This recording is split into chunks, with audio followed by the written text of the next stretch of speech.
વિસનગર ખાતે આરોગ્ય મંત્રી ઋષિકેશભાઈ પટેલના અધ્યક્ષ સ્થાને તિરંગા યાત્રા યોજાઈ। 78મા સ્વાતંત્ર્ય પર્વની ઉજવણી નિમિત્તે સમગ્ર રાજ્યની સાથે મહેસાણા જિલ્લામાં હર ઘર તિરંગા અભિયાન અન્વયે વિવિધ કાર્યક્રમો યોજાઈ રહ્યા છે, જે અંતર્ગત વિસનગર વિધાનસભા વિસ્તારમાં આરોગ્ય મંત્રી ઋષિકેશભાઈ પટેલના અધ્યક્ષ સ્થાને વિસનગર જીડી હાઈસ્કૂલથી 3 દરવાજા ટાવર સુધી તિરંગા યાત્રા યોજાઈ હતી।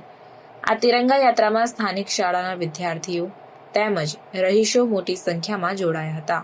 તિરંગા યાત્રા દરમિયાન ભારત માતા કી જય અને વંદે માતરમના નારા સાથે દેશભક્તિના ગીતોથી સમગ્ર માહોલ દેશભક્તિમય બની ગયો હતો।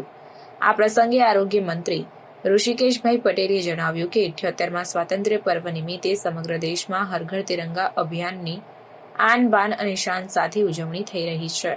સ્વાતંત્ર્ય પર્વ આપણા પરંપરાગત તહેવાર કરતાં અધિક મૂલ્યવાન છે અને આ અધિક મૂલ્યવાન પર્વની સમગ્ર દેશમાં ઉલ્લાસપૂર્વક ઉજવણી કરવામાં આવી રહી છે। 78મા સ્વાતંત્ર્ય દિન આજે સમગ્ર દેશભર ઉજવી રહ્યું છે। તિરંગાની આન બાન શાન અને જે આપણો સ્વાતંત્ર્ય દિન એ આપણા પરંપરાગત તહેવારો કરતાં પણ આપણા જીવનમાં અધિક મૂલ્યવાન છે અને એવા મૂલ્યવાન પ્રસંગે એ તહેવારની માફક સમગ્ર દેશ ઉજવે એના માટે આદરણીય પ્રધાનમંત્રી મોદી સાહેબે હાકલ કરી છે।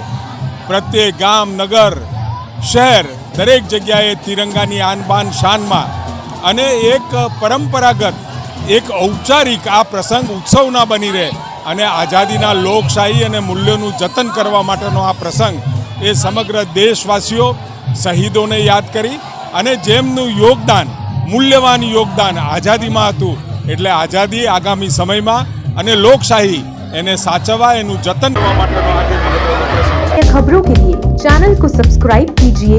खबरों का नोटिफिकेशन पाने के लिए बेल आइकॉन को जरूर दबाएं।